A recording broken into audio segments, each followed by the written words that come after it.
The journey of my family from Colombia was one of obvious challenges, but it was a decision my parents made with the ultimate objective of providing us with a better life. There were many instances that I remember from my parents sharing with us that if we can help someone, we have to help someone. That has always stuck with me, and it's part of why Bridges exist.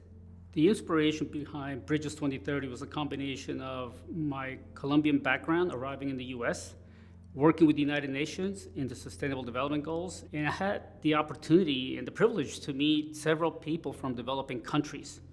And by having a conversation with a person from Jordan, Ms. Aklam Al-Rusan, she spoke to me in great details about the Syrian refugee crisis and the challenges of the own Jordanian community. So that's really where the idea of Bridges 2030 was born. I started thinking, there's something more that we could, should, and need to do in order to help these communities. Our mission is to support and assist disadvantaged communities and forcibly displaced people around the world. We are also including the education factor to prepare our next generation of change makers to include purpose and compassion in their careers. And most recently, supporting the Ukrainian new arrivals to the Philadelphia area.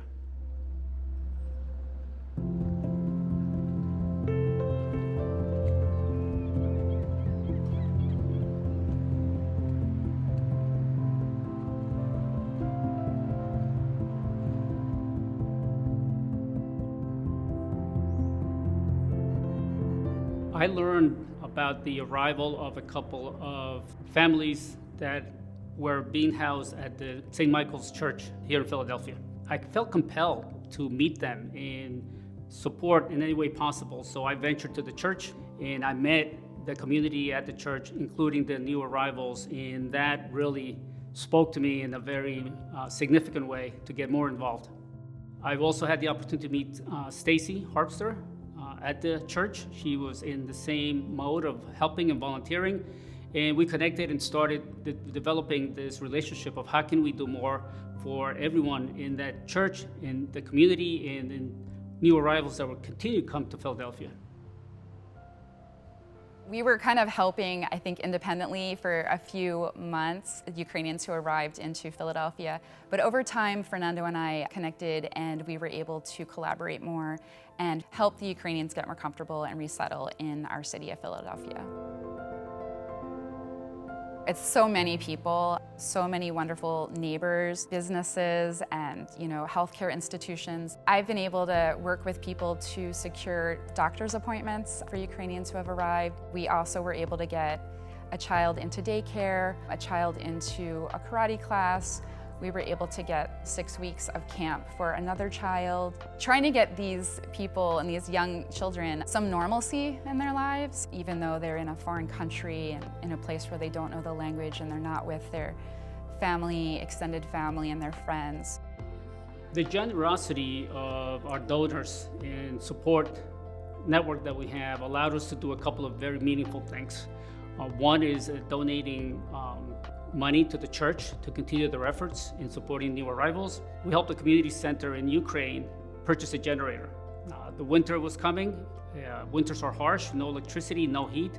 This community center served as a place for people to gather and have some heat, cook, charge their phones, read books. So it was important for us to send enough funds for that to happen, and we're able to do so. So our initial introduction to the Ukrainian arrivals were in the form of Julia, a mother, 28 years old, and Sara, a beautiful 2-year-old child that had arrived from Ukraine, but also Yana and her family, David and Julia. So we started meeting these families at the church, and their voices were speaking to our need to continue to support. When I came here, the most biggest support to give me Fernando, Stacy. I just remember first weeks when I came here, I get treatment in New York City because I have a lot, it was with nervous, with stress. First Sunday when I come back in Philly, I met Fernando. We just started talking, and he said, "I would like to help you. What help needs your baby?" It was that step in her life as she needs growing. She needs to speaking with another child, but we didn't have this possibility for Sarah go in daycare or get some treatment. We just had visa without an insurance, and this true meeting. This is the most lucky meeting in my life. Because that time was so hard. Before, when we lived in USA, Sarah didn't know what is war, because we leave Ukraine the first day, first hours. We leave this part of Ukraine which started to be occupied, because every day rockets and every day attacks. On that time, Russian army was so close from my house, probably 20 kilometers. It's so dangerous. It's so dangerous for Sarah. I came back because in Ukraine, because I understood that my family must be together.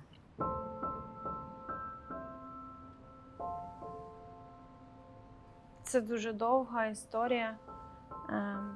До початку повномасштабного вторгнення в Україну з 2014 року ми робили багато роботи на лінії фронту, на лінії зіткнення. Ми допомагали дітям, привозили туди гуманітарну допомогу, іграшки для дітей, робили якісь свята для них.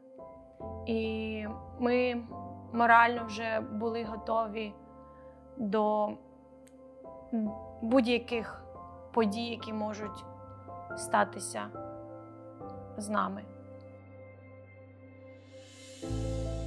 So 24 hours before it happened, we were equipping the basement of the church building with mattresses and food and water supplies, so that in case something happens, people would have a place to hide at. But at that moment, the invasion was already happening. We had our last prayer in the church building together to leave all together from there. And then on all of those roads that lead out of the city, some of them were already attacked and they were like in fire, so they couldn't leave through the road that they thought they would, and they had to turn around and go the other way. Наша машина їхала перша, за нами їхали ще останні люди, було багато дітей з нами. Ми поїхали на інший виїзд з міста. Ми бачили, як над нами вже пролітали снаряди. І я дуже боялась. Але мій чоловік казав, просто молись, і ми будемо старатися, я не знаю, як це українською, прорватися через це, проскочити поміж тими всіми вибухами на виїзд із міста.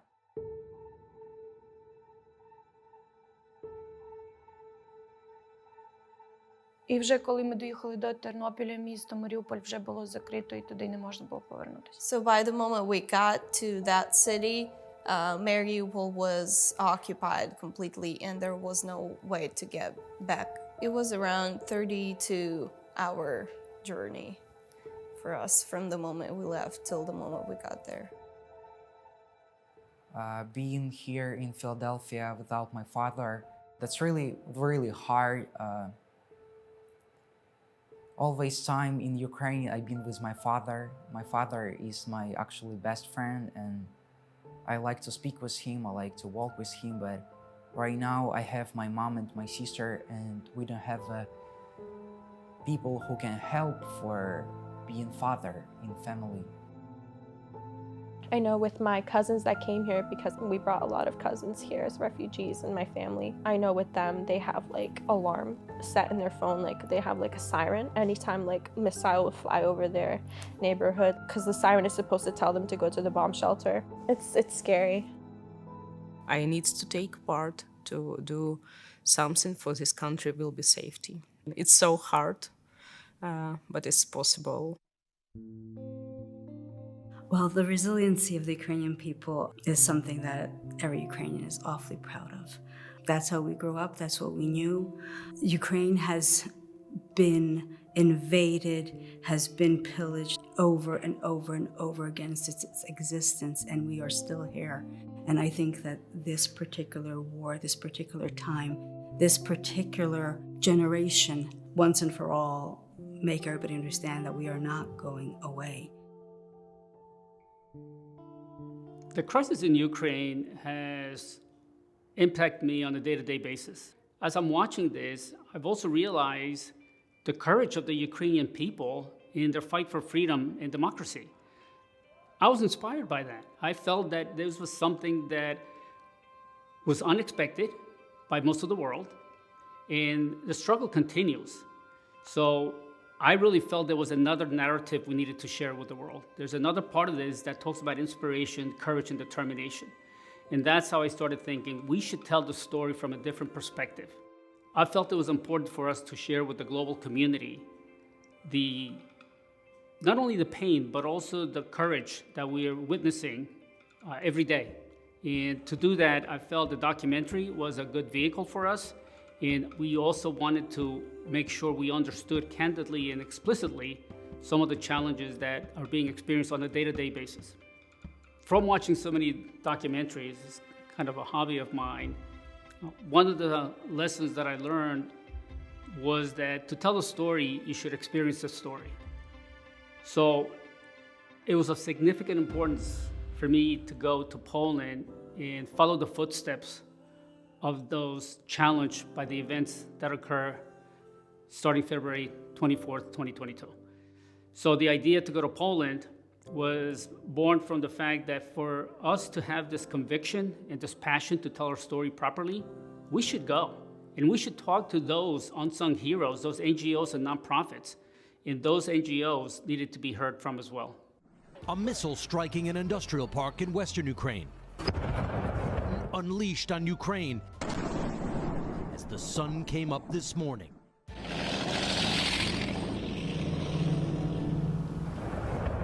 A helicopter assault on an So leading up to it, really watching the Russian invasion on social media and how much coverage there was and how horrific it looked and what they were doing, I felt definitely I needed to get involved in some way. And then when my father came to me with this project idea, I thought it was a great way to help out. Some of the hopes I had going into the trip were just meeting people and just gaining an insight in ways that we could help out coming back here in the US where we have a pretty privileged country and life here. So just hoping that we could meet people and really get a sense of how we could help out and amplify their voice, because the Polish people are doing a lot of work that I think goes unseen.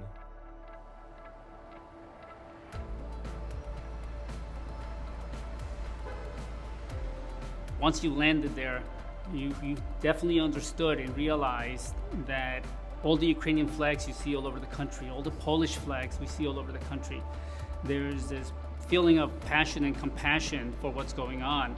So we started to integrate ourselves right into the mix of those discussions. So we were very prepared to balance our enthusiasm with the ability to capture a story that was going to be painful, difficult, but that it needed to be heard. Thank you for coming. Today we will see with you together our Ukrainian house. We will show you our help center, but also Ukrainian house have event center when we try to integrate Ukrainians in the Polish society. Before the full-scale war, we have 25 people. And now we have nearly 160 people that work in here to help Ukrainians. Wow.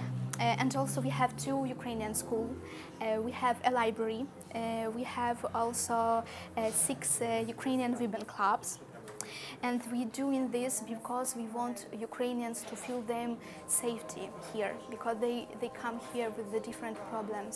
And it's very important to help them to return to their normal life. This work is of tremendous importance to help the integration, community building, and well-being in general of the Ukrainians who came here after the escalation of the war. We try to build bridges for and with Ukrainian forced migrants and refugees through the use of contemporary Ukrainian culture, through its prism, with its help, with the Polish host society, and at the same time also to present the Polish society, Ukrainian contemporary culture. The NGOs that received us and accepted our invitations to meet and interview were very appreciative. It became evident that they had to grow up rather quickly. Some of them were a staff of 5 or 7 a year and a half ago. Now they're a full-time staff of 70, 80 people on payroll, funded, and with services that range all the way from education to language, job creation, and to psychological support. Again, I was surprised that they had not received more visitors to hear their story. And it was impressed upon me that a lot of the work and compassion in Poland comes from the Polish people. The connection of the Polish and Ukrainian people as humanitarians and supporting each other over years was evident. We've been established in 2007 to help refugees and migrants in Poland find a new life. So we, in principle, support the refugees and migrants in understanding what the Polish reality is and what their rights are. And on the other hand, we work with the Polish people so that they are ready for multicultural environment in principle. So we help also teachers, psychologists, social workers in Poland to figure out how to work with people of other culture and background. Following the outbreak of the full-scale war, we just had to react. So, for example, very, very early on, we saw that the primary need of the people was to find apartment, to get the kids to school, get the kids to kindergarten, orient themselves where is there whatever they can benefit from. So where to get clothes, where to get food, where to find support, really basic things. And then with time, we see that people's needs do not fade, but they get much more complex. You really have to take time and sit with the person to figure out what this person's real situation is and where are the challenges and where can you help and where you cannot help. The support to Ukrainian community after war in 2022 has to be long-term, sustainable, and well-designed for next many years. It's a matter of generations that are affected by the war, not a single people who just arrived to Poland or elsewhere. We have to be committed to providing the protection for many, many years ahead.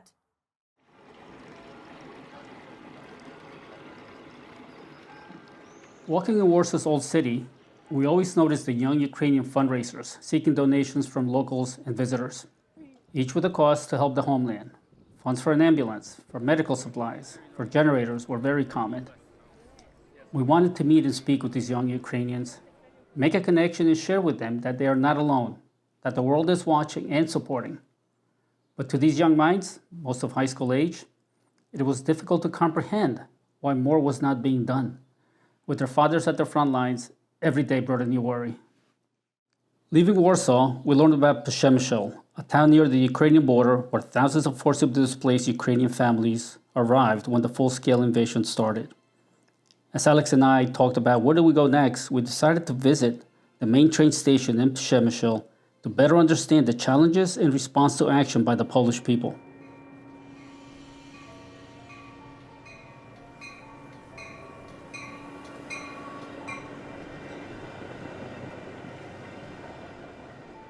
Since the war started, we are also providing some interventional projects, processes, just to help people, displaced people, to find themselves in new situation, in new world. So helping them with a free hostel that they can spend a few days. They can get information on the train station 24/7, because we know that war is still ongoing. So before the war, we have 1 employee. To now, we have more than 100 people working here. Because there were so many people arriving, they had to quickly find accommodations, so hotels, apartments. And most meaningful, we found a monastery. People arriving would receive this little flyer On the back, it's directions on how to walk there with your luggage, how to find this monastery, and that's where people would first stay. So they had a place to sleep, a place to eat, and a place to shower. Because of the magnitude of the flow of arrivals that started and continued since that day, a train station platform was dedicated solely for the arrival and departures of trains from Ukraine, Platform 5. While we were at the platform and in conversation with our host, we were approached by a young man that heard us speaking in English and wanted to say hello. His English was flawless and obvious to us not from the area. He introduced himself as David from Seattle, Washington. I think it all started on February 23rd, that night in Seattle, when the war began. You see the images of the old babushkas, the grandmas with the blood on their faces. And I visited Kramatorsk before, Eastern Ukraine. I have family there. And just seeing the images of children lying on the ground, out of breath, just dead children, dead civilians. Just seeing all those videos, the images, it broke my heart. And I'm blessed, I'm fortunate to have the opportunity to be able to raise or make some money and even have the time. A lot of people have money but no time, or they have time but no money. I'm blessed to kind of have both of those right now in my life. And I just knew if I wouldn't go to Ukraine and just do something, it would break my heart, I would regret it. And that's why I'm here. We're gonna take a lot of humanitarian aid, water, food for animals, people. We're gonna try to evacuate people from their homes. And we're just gonna go to Kherson for a couple days, back and from Odessa to Kherson, and just feed whoever needs to be fed, soldiers, civilians, whatever, and evacuate. If someone needs a home, I'll help financially to those people if they need to be placed somewhere for a few months. So I just want to do whatever I can to help these people. So that'll be the first week. After that, I'm gonna go to Donbass, the eastern part there, around the Avdiivka line, and I'm gonna help out soldiers. I have a few large suitcases with me, and I just have, medical supplies, a lot of first aid kits, tourniquets, pain medication. I just want to give out to soldiers and civilians who need it. We're going to try to evacuate people, especially people with kids. And that's kind of what I'm going to do there for about a month, I hope. We've decided to create some safe system of transport from Ukrainian border to different parts of Poland. So they are safe, they can sleep safe and have something to eat. Some psychological help, not only for refugees, but also for our team, because we know how hard it is. So I think this is a very hard moment that those people still need help. When we are talking about inhabitants, it's the most important part of the narration about migrants and refugees who are living in Lublin. I think they are not longer only refugees, because they are living here, they're working here, the children are in Polish schools here in Lublin. And it's really important to create not only a safety space for refugees, but also for our team, for our employees, to be open for all of those people who want to be involved. Right now we are focused on reception and integration. Of course, we are still on humanitarian services. So for example, we still have a food program. We deliver fresh vegetables and fruit to Ukrainian families. We have front desk and hotline provided by the people from the municipality. We have kitchen, light and heavy workshops, Polish lessons. So there is a lot of things what we make here, and not only by us, but also by refugees and migrants, because we want to involve them into this building and create the program with us.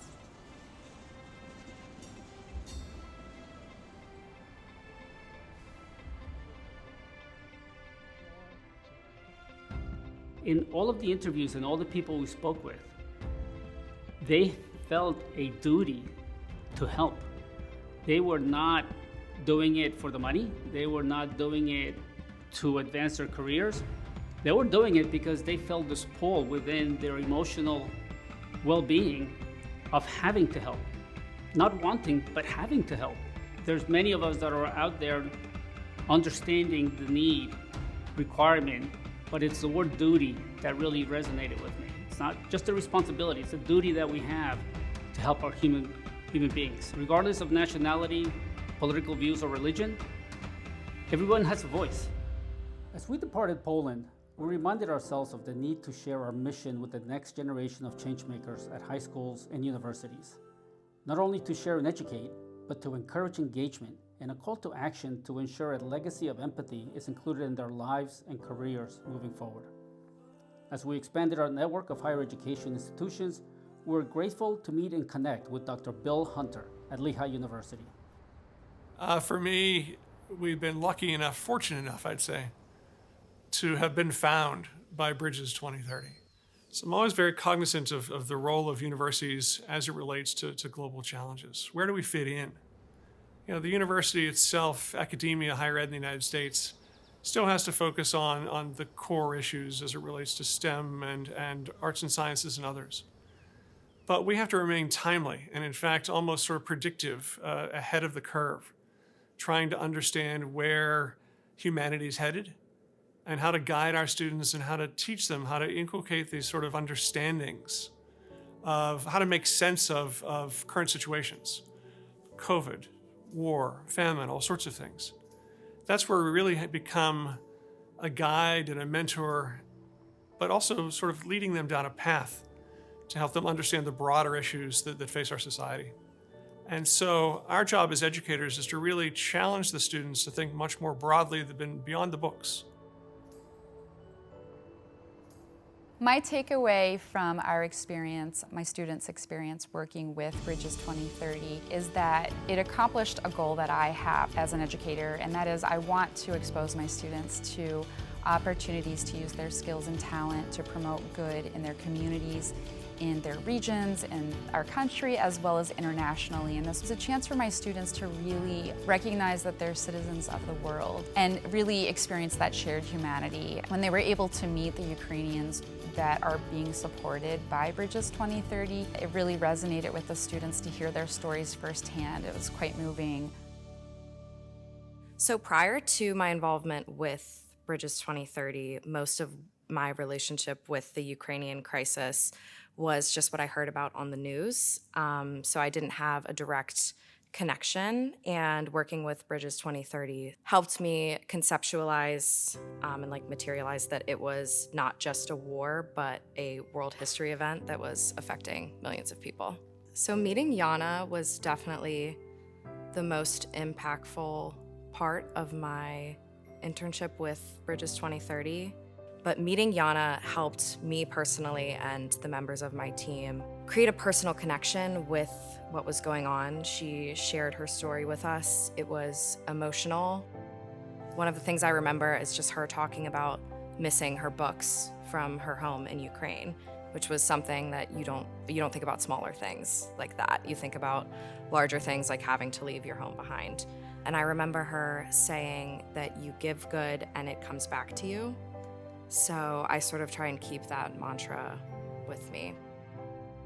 As a young Ukrainian citizen in the United States, I'm hoping to use all the opportunities I have in front of me to become a better member of society no matter where I'm at.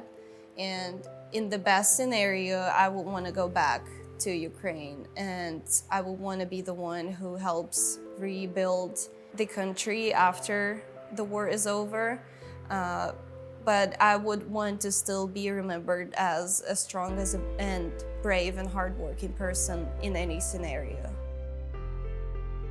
Without electricity, water, or warmth, under missiles, it's so hard to be brave like Ukraine.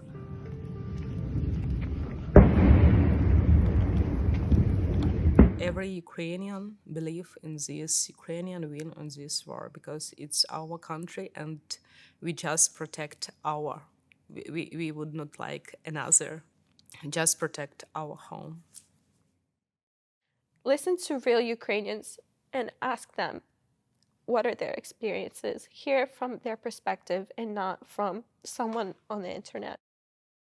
It's going to emerge a much stronger nation. If there's any silver lining, it's that now every single person knows where Ukraine is, that there is a Ukraine, and that the Ukrainian people are strong, are steadfast, and can push mountains and will stand as time goes on.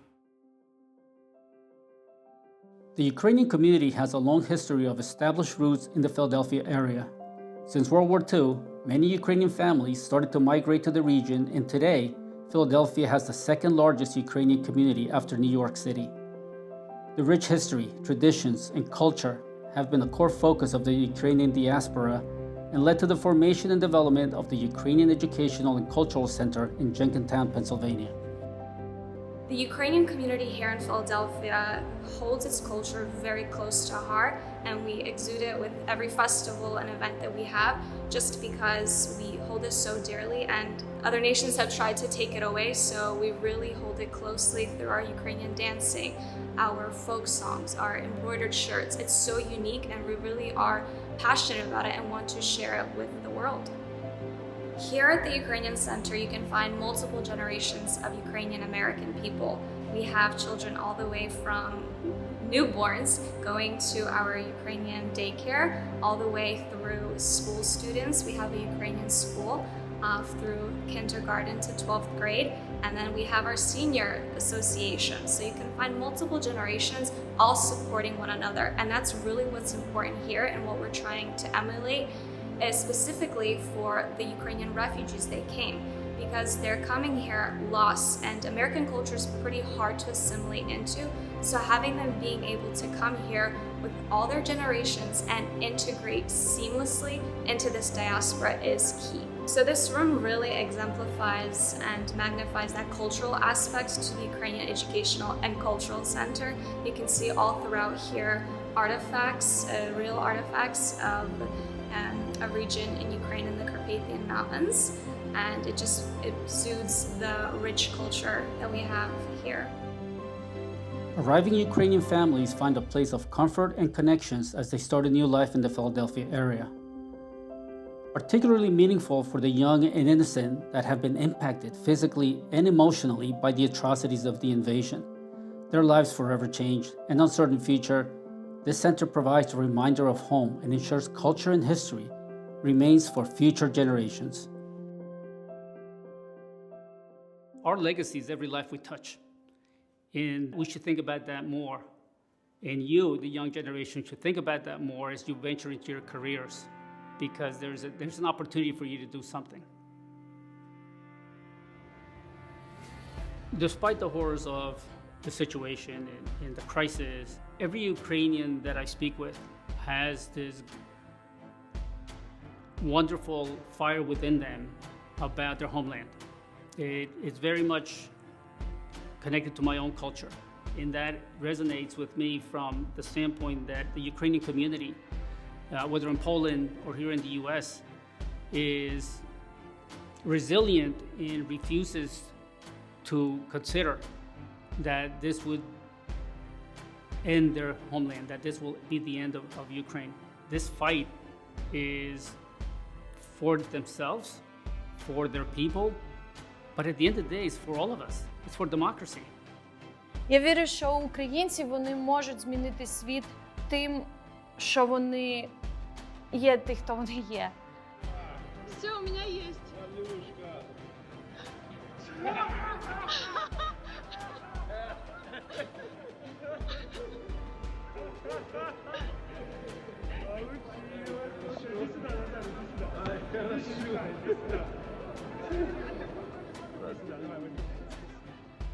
Я вірю, що це все, що сталося з нами, вона може змінити нас всіх на краще. Бо ми боремось, бо світ бореться, бо нам допомагає весь світ. І я не маю надії, я маю віру. Будь хоробрим, як Україна. Будь сміливим, як Україна. Будь сміливим, як Україна. Be brave like Ukraine.